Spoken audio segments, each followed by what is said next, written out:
오늘 하나님께서 우리에게 주시는 말씀은 창세기 38장 25절에서 30절 말씀, 그리고 마태복음 1장 1절에서 3절, 그리고 16절 말씀입니다. 제가 가진 성경으로 구약성경 59페이지, 그리고 신약성경 1페이지에 있습니다. 먼저 창세기 38장 25절에서 30절 말씀 제가 받들어 읽겠습니다. 여인이 끌려나갈 때 사람을 보내어 시아버지에게 이르되 이 물건 임자로 말미암아 임신하였나이다. 청하건대 보소서 이 도장과 그 끈과 지팡이가 누구의 것이니까 한지라. 유다가 그것들을 알아보고 이르되 그는 나보다 옳도다. 내가 그를 내 아들 셀라에게 주지 아니하였으리로다 하고 다시는 그를 가까이 하지 아니하였더라. 해산할 때 보니 쌍태라. 해산할 때 손이 나오는지라. 산파가 이르되 이는 먼저 나온 자라 하고 홍색실을 가져다가 그 손에 메었더니 그 손을 도로 들이며 그의 아우가 나오는지라. 산파가 이르되 내가 어찌하여 터뜨리고 나오느냐 하였으므로 그 이름을 베레스라 불렀고 그의 형 곧 손에 홍색 실 있는 자가 뒤에 나오니 그의 이름을 세라라 불렀더라. 이어서 마태복음 1장 1절로 3절 그리고 16절 말씀 보겠습니다. 아브라함과 다윗의 자손 예수 그리스도의 계보라. 아브라함이 이삭을 낳고 이삭은 야곱을 낳고 야곱은 유다와 그의 형제들을 낳고 유다는 다말에게서 베레스와 세라를 낳고 베레스는 헤스론을 낳고 헤스론은 람을 낳고 16절입니다. 야곱은 마리아의 남편 요셉을 낳았으니 마리아에게서 그리스도라 칭하는 예수가 나시니라. 아멘. 기도하겠습니다. 온 우주를 다스리시는 하나님 아버지, 대림절 첫 번째 주일을 맞이하여 하나님 앞에 예배드리며 이제 함께 말씀을 나누고자 합니다. 이 자리에 임재하여 주옵소서. 우리 주 예수 그리스도의 오심을 기뻐하며 다시 오실 주님을 기다리는 우리 가운데 하나님의 말씀을 먹여주셔서 주님으로 인하여 생명을 얻은 그 기쁨을 알고 말씀대로 순종하여 살도록 그리하여 승리하도록 인도하여 주옵소서. 예수님의 이름으로 간절히 기도드렸사옵나이다. 아멘. 우리는 성경을 읽으면서 많은 부분 힘들 때가 있는데 그 대표적인 힘든 구간이 바로 족보입니다. 옛날엔 족보라고 했는데 요즘 바뀐 성경에서는 많은 경우 계보라고 하죠. 그래서 마태복음 1장 시작하는 아브라함과 다윗의 자손 예수 그리스도의 족보도 옛날에는 세계라고 했었는데 이제는 계보라고 이름이 바뀌었습니다. 사실 이 성경에 나오는 족보들이 우리랑 무슨 상관이 있느냐 싶을 때가 많이 있습니다. 이름도 너무 어려운 데다가 그 이름들이 죄다 성경의 중요 인물들인 것도 아닙니다.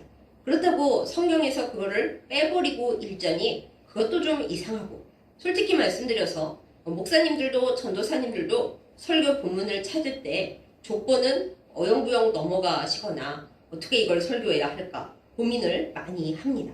그러나 제가 성경을 읽으면서 최근에 생각하게 된 것이 있습니다.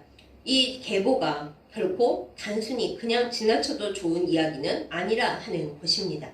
우선 계보에 나오는 사람들, 우리는 그들이 누군지 잘 모르고 그중 몇 명만 알지만 그들은 하나님의 구속 사역에 포함되어 있는 중요한 사람들입니다. 우리는 그들을 몰라도 하나님은 그들을 일일이 다 아시고 약속의 자손으로 여기시고 사랑하셨고 그들의 하나님이라고 일컬음을 받는 것을 기뻐하셨습니다. 그러니 매우 중요한 사람들이죠. 게다가 그 계보를 읽다 보면 사람이 얼마나 죄가 많은지, 그럼에도 불구하고 하나님의 구원하시는 은혜, 선택하시는 은혜가 얼마나 큰지 그거를 알게 될 경우가 많이 있습니다. 오늘 우리가 본 이야기, 창세기 38장의 이야기가 그렇고 그 이야기가 예수님의 족보인 마태복음 1장에 나오는 그 사람들과 연결이 되어 있습니다. 오늘 제가 얘기하면서 저의 궁금증에 대해 나중에 말씀을 드릴 텐데 그 전에 좀 심한 이야기부터 시작하겠습니다. 여러분은 마태복음 1장의 예수님 족보를 볼 때 무슨 생각을 먼저 하십니까? 아, 신약 처음부터 이상한 얘기야. 이러고 대충 지나가십니까? 아니면 거기에 등장하는 여인들이 그 얽힌 이야기가 나올 때마다 참 이 다윗 왕가의 족보, 계보, 그리고 예수님의 계보는 더럽구나 이런 생각을 하십니까? 솔직히 말씀드려서 저는 이 계보를 볼 때마다 부끄러웠습니다. 그리고 참 예수님 오시는 집안이 또 다윗 왕가의 집안이 이렇게 지저분할 수가 있나, 남에게 보여주기 참 거시기한 족보구나 이런 생각을 많이 했었습니다. 그렇지 않습니까? 대부분 족보라 하면 없던 이야기도 아름답게 만들고 수치스러운 이야기는 가리는 것이 마땅한데, 성경은 특이하게도 더럽고 수치스러운 인간의 죄에 대해 가리지를 않습니다. 그래서 우리가 성경을 읽다 보면, 특히 어린 아이들과 함께 가정예배 드리면서 읽다 보면 이걸 애들이 읽는 건 좀 그렇지 않나 싶은 이야기들이 구약에 참 많이 있죠. 오늘 우리가 나눌 이 이야기의 주인공들도 이런 부끄러운 집안의 역사와 관련된 사람들입니다. 그래서 제가 먼저 여러분께 말씀드리고 싶은 것은, 예수님께서 오신 그 집안의 족보, 비록 아브라함의 자손이고 다윗 왕가 집안 계보이지만은 인간적으로 보면 참 부끄럽고 더러운 집안 이야기다, 이 얘기를 하면서 시작을 하겠습니다. 오늘 예수님의 계보에 나오는 사람들 중에서 특별히 우리는 유다와 다말 이야기를 할 겁니다. 더 중요하게는 그 다말이 낳은 두 아들 중 베레스라고 하는 사람 이야기를 할 겁니다. 저는 베레스에 대해서 참 궁금증이 옛날부터 있었습니다. 근데 모른 척하고 살다가 요번에 한번 열심히 찾아봤습니다. 그 말씀을 여러분과 함께 나누려고 합니다. 유다는 아시다시피 야곱, 하나님께서 이름을 이스라엘이라고 바꿔주신 그 사람의 넷째 아들입니다. 넷째 아들로 태어나긴 했지만은 실질적으로 큰아들, 장자입니다. 왜 그런가 하면 먼저 태어난 형들 르우벤과 시므온과 레위가 각각 잘못을 저지르고 중대한 문제가 있는 까닭에 실제적인 장자권이 유다에게 넘어왔기 때문입니다. 물론 요셉이 있습니다. 요셉은 야곱이 가장 사랑한 아내 라헬의 큰 아들이었고, 또 나중에 이집트의 국무총리가 되어서 가족을 다 구하고 만인의 생명을 구했기 때문에 영적인 장자권은 요셉에게 있는 셈이었습니다. 어찌나 요셉이 귀중했는지 야곱이 요셉 지파라고 하지 않고 요셉의 두 아들 므낫세와 에브라임을 자기의 아들로 삼았습니다. 그래서 이스라엘 12지파는 제사장 지파인 레위 지파 빼고 요셉 지파가 둘 다 들어와서 므낫세 지파와 에브라임 지파 이렇게 두 개로 하죠. 그 지파들은 또 특별한 복을 받아서 에브라임 지파는 유다 지파와 더불어서 이스라엘의 실질적인 권력을 가진 지파였고요. 므낫세 지파는 인구수가 어마어마하게 많아서 요단강 동쪽과 서쪽에 반 지파씩 갈라져 살아야 할 정도로 그렇게 번성한 지파였습니다. 그래서 요셉 지파가 굉장히 복을 많이 받았다 하는 것을 우리가 알 수 있죠. 그러나 그렇기는 했지만 결말은 요셉 지파가 이 이스라엘 민족에서 사라지는 것으로 끝이 납니다. 조상인 요셉은 잘했는데 후손들은 끝내 별로 잘 못했다라는 이야기이죠. 유다 지파는 좀 다릅니다. 유다는 잘못도 많이 했지만은 그 이름이 찬송이잖아요. 어머니 레아가 유다를 낳았을 때 비로소 남편에 대한 많은 한을 내려놓고 하나님을 찬송하겠다 그러면서 아들 이름을 유다라고 지어줬어요. 그래서 그런지 어머니의 그 감사와 찬양 덕분인지 유다는 인간적으로 실수도 좀 많지만은 그러나 참 현명하기도 했습니다. 요셉과의 관계 속에서 특별히 그랬는데 다른 형제들이 요셉을 죽이자 했을 때 그게 아마 시므온일 것으로 여겨집니다. 왜냐하면 나중에 형제 하나를 감옥에 가둬놓을 때 요셉이 시므온을 감옥에 가둬놨거든요. 아마 자기를 죽이자 했던 형을 가두지 않았을까 이렇게 우리가 생각을 해보는 거죠. 시므온이 그 다른 형제들과 함께 요셉을 죽이자 하고 얘기했을 때 제일 큰 형인 르우벤은 몰래 빼돌릴 생각을 하고 그래도 뭐 특별히 뭘 하진 않았는데, 유다는 그러지 말고 우리 형제니까 죽이지 말고 그냥 팔자 해서 일단 요셉의 생명을 살려놨습니다. 팔지 않았더라면 나중에 다 흉년에 죽었겠죠. 그렇게 팔았을 뿐만 아니라 나중에 요셉이 형들을 시험을 합니다. 나를 버렸듯이 형들이 어려움에 처하면 내 동생 베냐민도 버릴 건가? 그것을 알아보기 위해서 베냐민을 잡고 얘는 안 돌려보낼 건데 너네는 가라. 그렇게 시험을 해보죠. 그런데 그때 유다가 나서서 얘기를 합니다. 이 애를 데려가지 못하면 우리 아버지가 돌아가실 텐데 제가 차마 그렇게 할 수는 없습니다. 아버지에게 얘를 무사히 데려가겠다고 제가 약속을 하고 왔습니다. 그러니 청컨대 이 아이는 돌려보내시고 저를 대신 종으로 삼아 주십시오. 이렇게 말했던 사람이 유다였어요. 그때부터 요셉이 이제 마음에 애끓는 것을 참지 못하고 크게 통곡을 하고 형제들과 화해를 하거든요. 그래서 학자들이 이 유다의 이 동생을 위해 희생하겠다는 이 마음이 장차 오실 예수 그리스도의 표상이다. 그래서 유다는 예수님의 조상이다. 이렇게 해석들을 많이 합니다. 그런데 이렇게 훌륭해 보이는 유다가 사람인지라 사람이 완벽할 수가 있겠습니까? 아주 말도 못할 막장 드라마의 주인공이 됩니다. 창세기 38장은 솔직히 요셉 얘기를 하다 말고 갑자기 툭 튀어 들어와요. 갑툭 튀거든요. 그래서 아니 요셉 얘기 지금 재밌게 읽고 있는 중인데 갑자기 유다 얘기는 여기 왜 나와? 싶을 정도인데 하나님은 지금 요셉 얘기가 중요하긴 하지만 장차 하나님께서 온 인류를 구원하실 그 구속 역사가 어떻게 이어져 나갈지 그거를 얘기하시는데 관심이 많이 있으셨어요. 그리고 그 창세기를 기록한 모세를 비롯해서 후대에 편집한 성경 그 시대 사람들도 하나님의 구속 역사가 소중하다는 걸 알았기 때문에 거기 들어가야 할 시간적 시점에 딱 유다 지파 이야기를 집어 넣습니다. 이 유다는 생전에 원래 아들이 셋 있었습니다. 엘과 오난과 셀라라고 하는 아들 삼형제가 있었습니다. 엘이 결혼할 때가 되어서 다말이라고 하는 아주 예쁜 신부를 얻어줬습니다. 그런데 하나님 보시기에 이 엘이 악했대요. 그래서 유다의 장자임에도 불구하고 일찍 죽었습니다. 그러니 어떻게 해야겠습니까?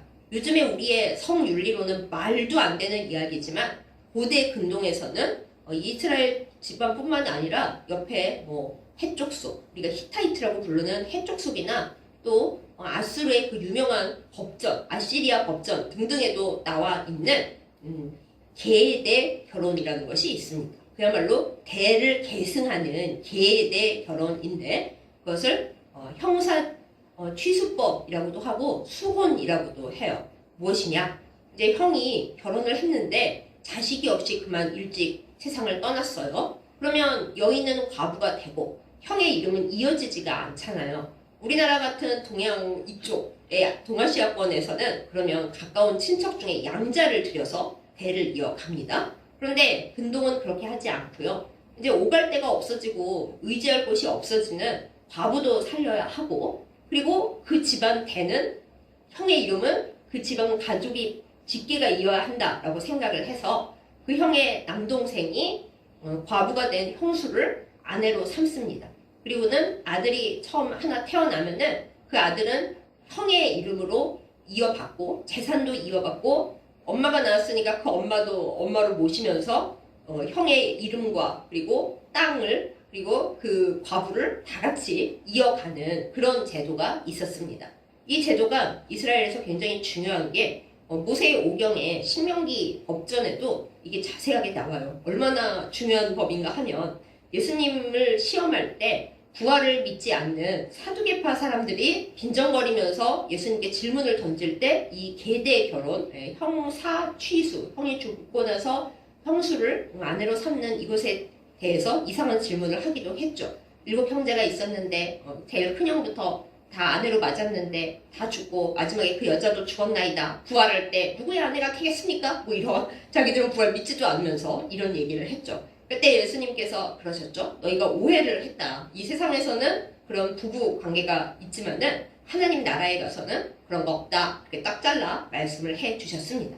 어쨌든 이스라엘은 신약 시대에도 이것을 중요하게 생각했을 만큼 중대한 제도였습니다. 그래서 유다도 큰아들이 죽었을 때 작은 아들, 둘째 아들 오난에게 얘기를 합니다.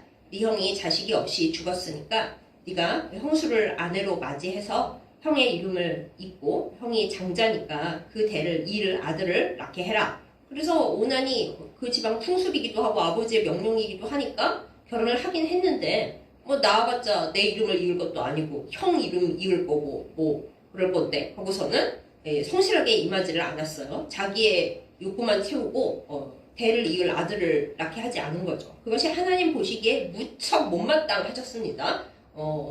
그 생명을 이어가야 하고 또 가족을 사랑해야 하고 그 다음에 과부가 된 그 여인을 미래를 보장해줘야 할 그 임무를 저버리고 지 하고 싶은 것만 했잖아요. 하나님께서 오난도 치셔서 오난도 일찍 세상을 떠났습니다. 자, 그럼 이제 어떻게 해야 할까요? 마지막 남아있는 셀라가 그 다말을 아내로 맞이해야죠. 그런데 이제 우리나라도 좀 믿지 않는 지방에서 그렇지 않습니까? 아들을 잡아먹은 며느리. 말도 안 되는 얘기인데도 사람들이 그 얘기를 하면서 여자가 팔숫자가 드세다는 둥, 남자를 잡아먹을 뭐라는 둥둥둥둥둥 하잖아요. 그런데 이 유다도 똑같이 생각을 했던 모양입니다. 아무래도 다말이 문제가 있다. 내 아들 엘도 죽었고 오난도 죽었는데 아들들이 악했던 것은 생각을 안 하고 이게 며느리 탓인 거라고 생각을 했던 거예요. 그러면서 며느리에게 말을 합니다. 너 지금 막내는 너무 어리니까 너와 결혼할 수가 없고 네가 친정에 가 있으면은 내가 불러올게. 그때까지는 친정에 가서 지내라 하고 며느리를 그야말로 쫓아낸 겁니다.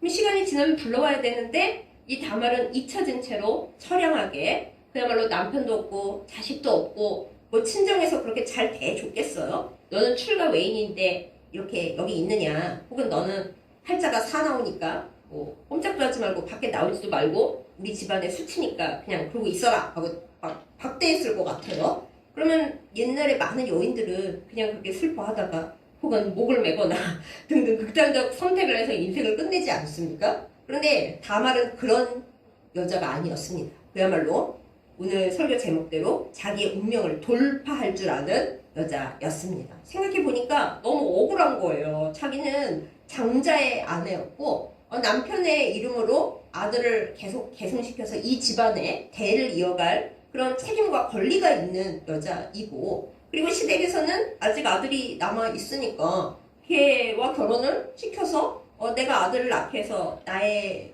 미래도 보장받고 또 그 아들이 가문을 이어가게 해야 하는 게 마땅한데 이 시아버지는 내가 문제가 있다고 생각하고 나를 쫓아내고 잊어버린 거예요. 그러면 나는 어떻게 해야 하나 생각을 합니다. 얼마나 대단한 요인인지 이제 시어머니가 돌아가셨다는 소식을 들었어요. 그럼 이제 시아버지는 홀로 되신 거잖아요. 그러니까 시동생 말고 더 터열이 높은 시아버지를 공략하기로 마음을 먹은 거예요. 그래서 창녀로 변장을 하고 시아버지가 지나가는 길에 다 얼굴을 가리고 있다가 그렇게 해서 임신을 했습니다. 근데 그 다음이 오늘 말씀인 거죠. 시아버지 귀에 소문이 들립니다. 집에 가 있던 친정에 가 있던 당신 며느리 다말이 바람을 피웠던 뭘 해가지고 애를 가졌다. 그런 소문이 들려요. 자기가 잘못한 건 생각 안 하고 노합니다. 무엇이 이 며느리가 내가 친정 가서 얌전히 있으랬더니 가만히 행동 단정하게 하고 있지는 못할 망정 뭐 애를 가져? 우리 집안 출신이었으면서 하면서 걔를 내려다가 하영에 처하라 그런 거예요. 그런데 다말이 그럴 줄 알고서 이미 다 받아놓은 게 있거든요. 맨 처음에 그 거래할 때 이 시아버지의 도장, 그런 신분을 증명하는 요즘 말대로 하자면 주민등록증 받아놨던 거예요. 인감이랑 주민등록증을 받아놨었기 때문에 끌려나가면서 그것을 보냅니다. 누구한테 이렇게 얘기를 하고 이렇게 된 건지 보여주세요. 시아버지께 이걸 보여주세요 하고 시아버지 인감과 주민등록증을 떡하니 내다 놉니다. 그러면 이제 나쁜 사람 같았으면 수치스럽잖아요. 상년 줄 알고 그랬는데 자기 며느리였어요. 그러면 아이고 집안 망신도 이런 망신이었고 아무리 계대 결혼을 하는 것이 관습이라지만 어떻게 시아버지와 며느리가 그럴 수가 있어요. 막장 중에 막장이죠. 옛날에도 막장이었어요. 그러니까 유다가 만약에 나쁜 사람이었으면은 다 모른 척하고 어디서 이상한 짓을 하느냐 당장 죽여버려 이럴 수도 있었을 텐데 유다는 그렇지 않았습니다. 그럴 땐 굉장히 지혜롭고 또 어떻게 보면 좋은 사람이었던 게 그는 나보다 옳도다 그랬어요. 며느리가 나보다 옳다. 내가 이제 걔를 내 남아있는 셋째 아들에게 아내로 줘야 되는데 그거 싫어서 인간적으로 이 생각 저 생각 하다가 모른 척하고 내버려 뒀는데 걔가 자기의 권리나 의무를 포기하지 않고 길을 찾아냈구나. 훌륭하다 하고서는 일단 살려두고 다시는 가까이 하지 않은 채로 놔뒀죠. 그리고서는 이제 며느리가 다리 차서 아들을 낳습니다. 그럼 여러분 생각에 유다는 어차피 장성한 셋째 아들이 있으니까 뭐 아기들이 태어나도 별로 안 중요한 거 아니에요? 그렇지가 않습니다. 서열을 잘 생각해 보세요. 이 태어나는 아들들은 장자의 아내였던 며느리 다말이 어머니고요. 그 다음에 유다가 아버지잖아요. 그러니까 남아있는 셋째 아들보다 서열이 높은 거예요. 아버지의 아들이고 또한 그 형의 아내의 아들이기도 하니까요. 엄청난 서열을 자랑하고 셋째였던 셀라는 별로 중요하지 않은 상태가 돼버린 거죠. 이렇게 해서 다말이 정말 천신만고 끝에 온갖 생각을 다 짜내서 자기의 미래와 또한 자기가 가진 이 집안을 이어나갈 여인으로서의 권리를 획득하고 아들들을 낳았는데 낳을 때 보니 쌍둥이였습니다. 오, 쌍둥이네 하고 그 중에 어떤 애가 손을 먼저 내밀었어요. 그래서 산파가 아기가 나온다. 손부터 나왔으니까 얘가 형이네 하고서는 표식을 남겨줍니다. 손목에다가 홍색, 빨강색 실을 딱 매놨어요. 그러니까 얘가 형이야 하고서는 해놨는데 어렵사로 그 손은 탁 이렇게 들어갔는데 홍실 안 매어져 있는 뒤에 나오는 애가 형을 딱 밀칩니다. 밀치고 내가 먼저 태어날 거야. 딱 태어났어요. 그래서 실 매어놓은 애가 먼저 안 나오고 실 안 매어놓는 동생이 먼저 태어나 버렸습니다. 그래서 선파가 깜짝 놀라서 아니 이 새치기 하는 녀석을 보았나 뚫고 나오다니 돌파해서 나오다니 새치기하고 밀치고 나오다니 그러면서 그 이름을 베레스라고 지어줬습니다. 그러니까 베레스라고 하는 뜻은 뚫고 나옴, 터트리고 나옴, 가장 쉽게 말하면 돌파 이거였어요. 근데 이름이 돌파고 뚫고 나온 거고 새치기에서 나온 녀석 하면 여러분 누구 생각나지 않으십니까? 그렇습니다. 베레스는 자기 조상이신 할아버지, 할아버지라고 해야 할지 뭐 증조 할아버지라고 해야 할지 하여튼 조상이신 야곱을 그대로 빼다 박은 자손이었던 거예요. 야곱은 형 에서랑 같이 태어날 때 엄마 뱃속에서부터 형 되겠다고 싸웠습니다. 그리고서는 노력은 했는데 형이 되진 못했어요. 그래서 발 뒤꿈치를 잡고 태어났죠. 그래서 어떻게 속여보려고 했기 때문에 이름도 속이는 자, 사기꾼이 됐지만 하여간에 장자권을 다시 사올 때까지는 형일 수가 없었고 장자권을 갖지를 못했습니다. 그런데 자손인 베레스는 형이 먼저 손을 내밀었지만 손 내밀든지 말든지 하고 비켜 하고 탁 밀어버린 후에 자기가 먼저 태어나서 어쨌든 야곱보다 발전한 거잖아요. 몸이 먼저 태어났으니 누가 형인지 애매하게 되었습니다. 그래서 저의 궁금증은 얼마 전 그저께까지도의 궁금증인데 그래서 대체 누가 형인 거야 입니다. 어떻게 보면 손이라도 먼저 나왔고 홍색 표식을 달아서 인간적으로는 세라가 형입니다. 이름도 빛나는 떠오르는 해 그런 아주 예쁜 이름을 가진 세라가 인간적으로는 형이에요. 손목에 실을 묶었으니까. 하지만 몸으로 먼저 태어난 거는 베레스잖아요. 그리고 제일 중요한 거 베레스가 왜 형인지 아닌지 제가 궁금해하냐면은 베레스 집안이 다윗 왕가고요. 예수님 족보의 그 조상이거든요. 그러니 아니 장자권대로 하자면은 세라가 장자인데 그런데 하나님과 하나님의 은혜와 선택과 주권에 의해서는 먼저 밀치고 태어난 돌파해서 태어난 베레스가 형인 거예요. 여러분 생각하시기에 누가 형입니까? 베레스가 형이에요? 세라가 형이에요? 진짜 헷갈리죠. 그래서 성서학자들도 누가 형이라고 딱 잘라 얘기하지 않았고요. 별로. 그리고 학자마다 얘기가 다르고요. 아마 이 두 쌍둥이가 자라는 중에도 사람들이 얘는 홍색실 묶어서 형인데 태어나긴 제가 먼저 태어났어. 그렇게 얘기를 했을 것 같아요. 굉장히 헷갈리게 살았을 것 같아요. 아무튼 이런 이야기를 우리가 먼저 얘기를 해놓고 여기서 또 우리의 궁금증을 발전시킵니다. 잠시 여담으로. 아니 장자권이 뭐 그렇게 중요하다고 이렇게 장자 그러는 걸까? 둘째로 태어나도 별 문제 없잖아. 요즘은 그렇습니다. 요즘 우리 시대에는 물론 좀 얼마 전까지만 해도 장남 하셨잖아요. 많은 어머니들이 특히 장남인 게 좋았지만 그래도 이렇게 이스라엘처럼 장자권 이러지는 않았잖아요. 그런데 왜 이 사람들은 이렇게 장자권에 목숨을 걸었을까요? 왜 야곱은 형에게 렌틸 콩죽 한 그릇에 그 장자권을 사들이면서까지 그렇게 장자이기를 바랬던 걸까요? 그리고 베레스는 알고 있는지 어쩐지는 알 수 없지만 형인 게 이미 정해진 세라를 밀치고 태어나서 내가 형이야 이렇게 했을까요? 장자권에는 아주 중요한 영적인 의미가 있습니다. 먼저 인간적으로만 보면 장자는 아버지의 모든 명예와 이름과 그리고 재산권을 전부 다 지닙니다.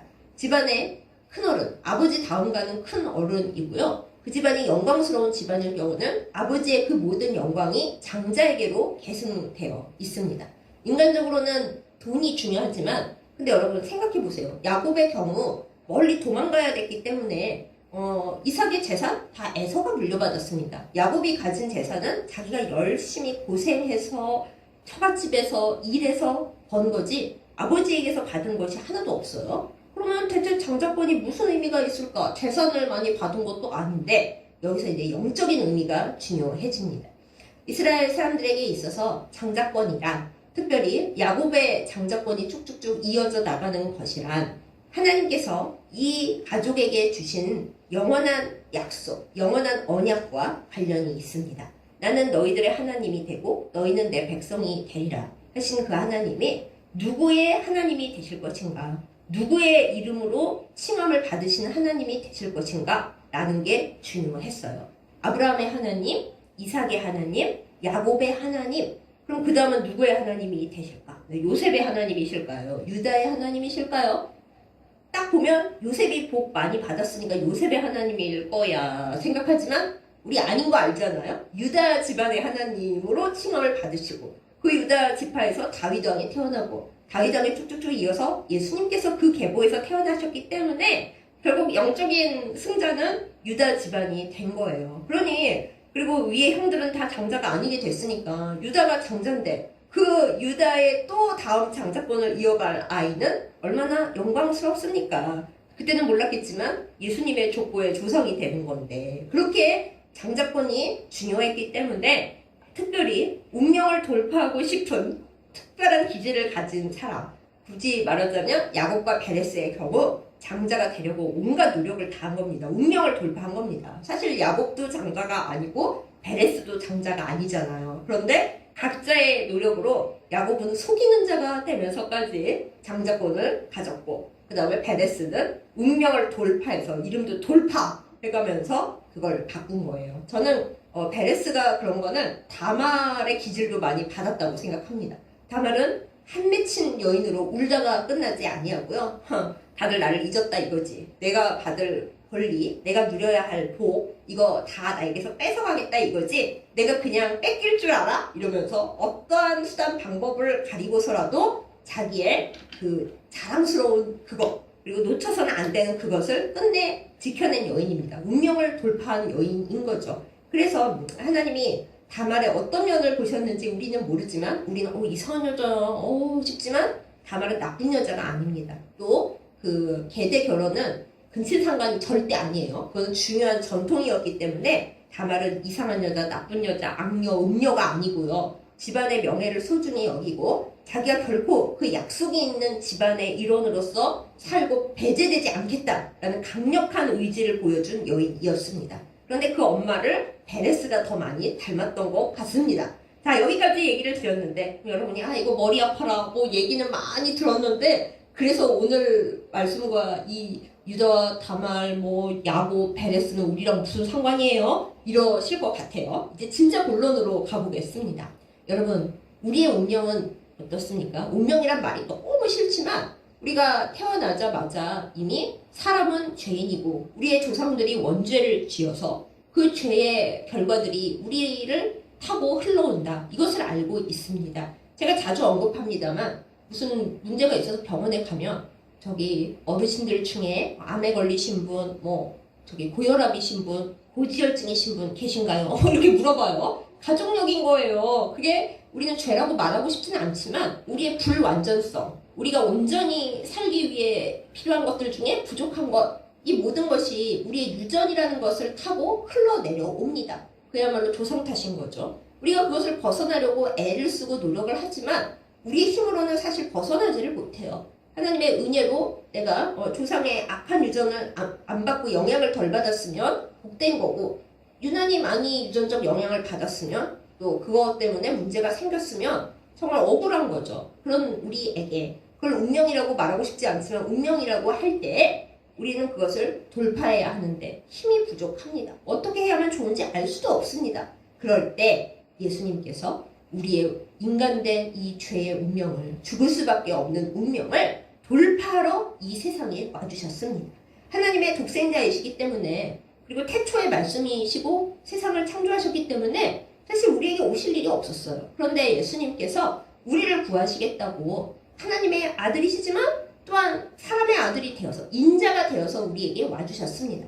하나님께서 어느 집안을 시켜서 이 예수를 태어나게 할까 하고 생각하시고 먼 옛날부터 구속 역사를 진행하셨을 때에 하나님께서 고르고 선택하신 그 집안이 유다 지파이고, 그 유다의 희한하게 태어난 말 많은 막장 드라마의 쌍둥이 아들들 중에서도 원래는 동생인 베레스, 그 집안을 통해서 쭉 내려왔다라는 것입니다. 실제로 베레스 집안이 가나안 땅에 들어가기 전에 이스라엘 인구 조사를 할 때 유다 지파의 세 가족, 그러니까 원래 유다의 막내 아들인 셀라 가족, 그 다음에 자기 인간적인 형이라 할 수 있는 세라 가족보다 베레스 가족이 월등하게 인구가 많았던 것을 봅니다. 그만큼 하나님의 축복을 많이 받았다. 하나님의 복을 많이 받았다. 축복은 사람이 사람에게 주는 거고 하나님께 받는 건 축복이 아니라 복입니다, 여러분. 그렇게 복을 많이 받았다라는 걸 알 수가 있어요.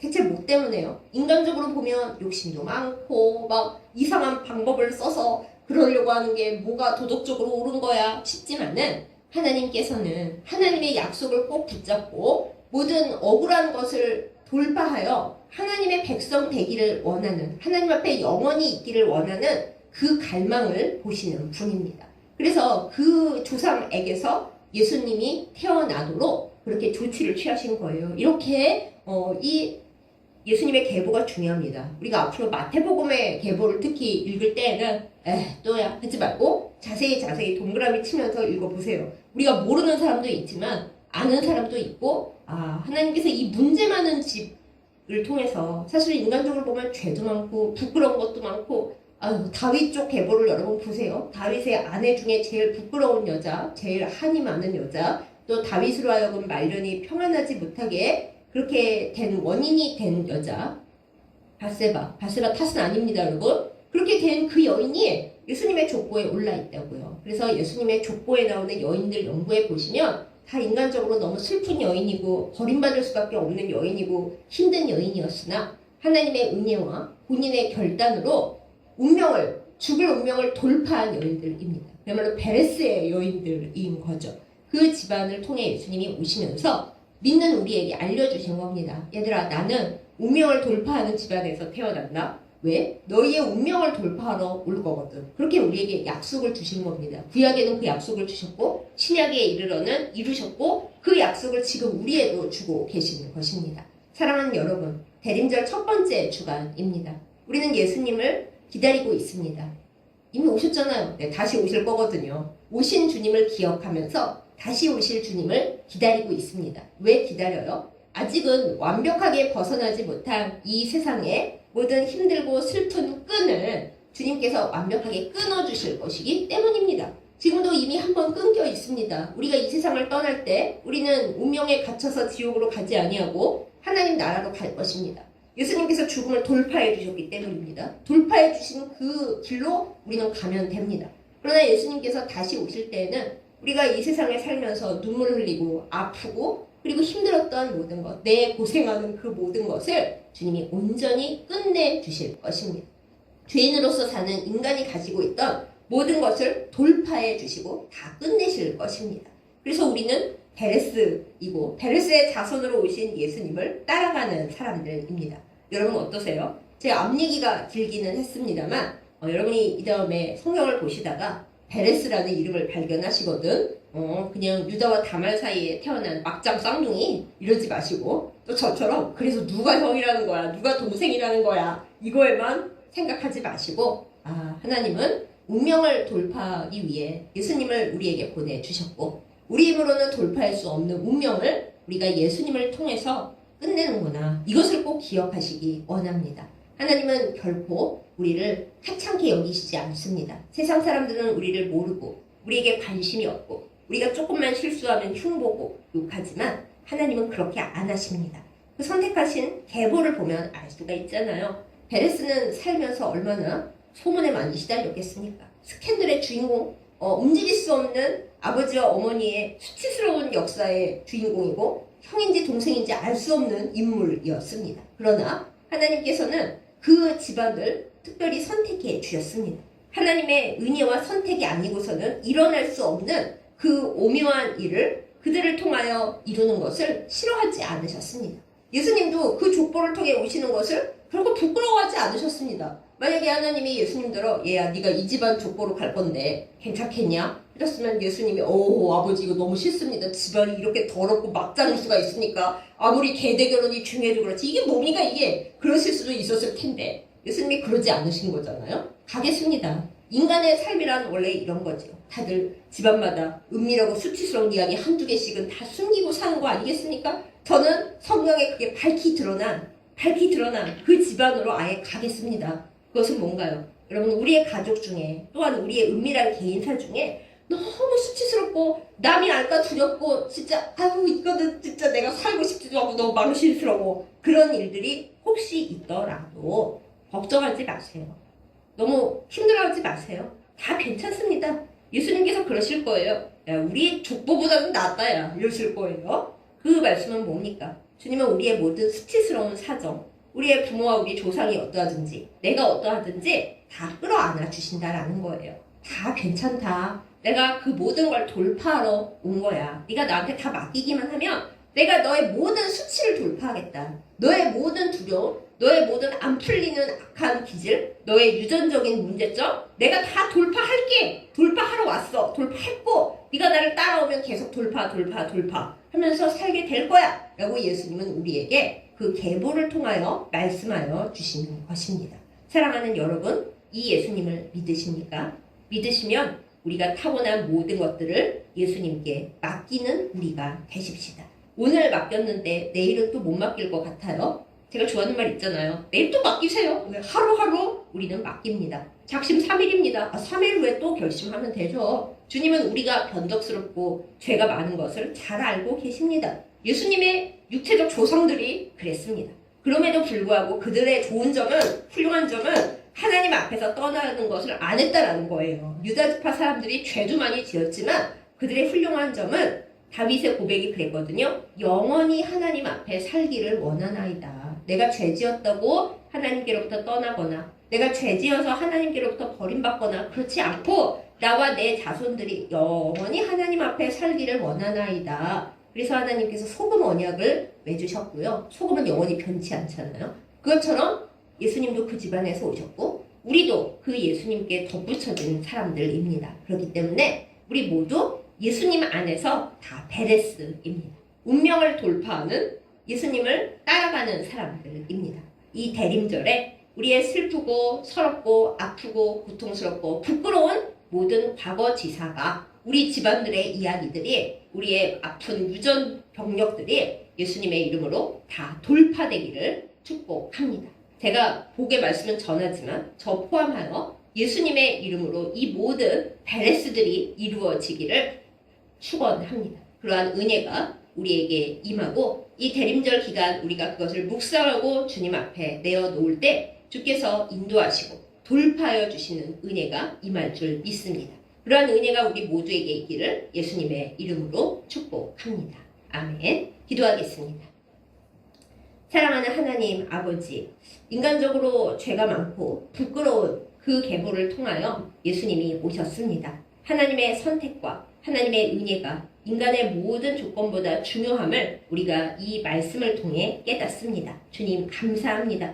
우리의 모든 부끄럽고 연약하고 아픈 이야기들을 주님께서 돌파하여 주심을 믿고 주님을 따라갑니다. 우리 모두 주님으로 인하여 베레스들이 되게 하여 주시옵소서. 하나님, 우리가 우리의 죄와 우리의 악으로 그저 어쩔 수 없다 주저앉아 있지 않게 하여 주옵소서. 예수님을 믿음으로 말미암아 우리를 위해 그 모든 죄와 악을 돌파하러 오신 예수님의 뒤를 따라가면서 주님의 이름으로 승리하게 하여 주시옵소서. 하나님, 다말이 슬픈 여인이었고 또한 야곱과 베레스가 원래 장자권의 복을 받을 수가 없는 존재들이었으나 하나님을 깊이 사모하고 하나님 앞에 살기를 원하였을 때 주께서 그들에게 복을 주시고 인간이 정한 그 법칙이나 또한 태어난 그 모든 조건들을 넘어서서 하나님의 장자로 삼으신 것을 우리가 봅니다. 우리도 주님의 친백성 되게 하여 주옵소서. 영원히 주님 곁에 살며 주님의 얼굴을 보며 주님의 은혜로 살게 하여 주옵소서. 예수님의 이름으로 간절히 기도드렸사옵나이다.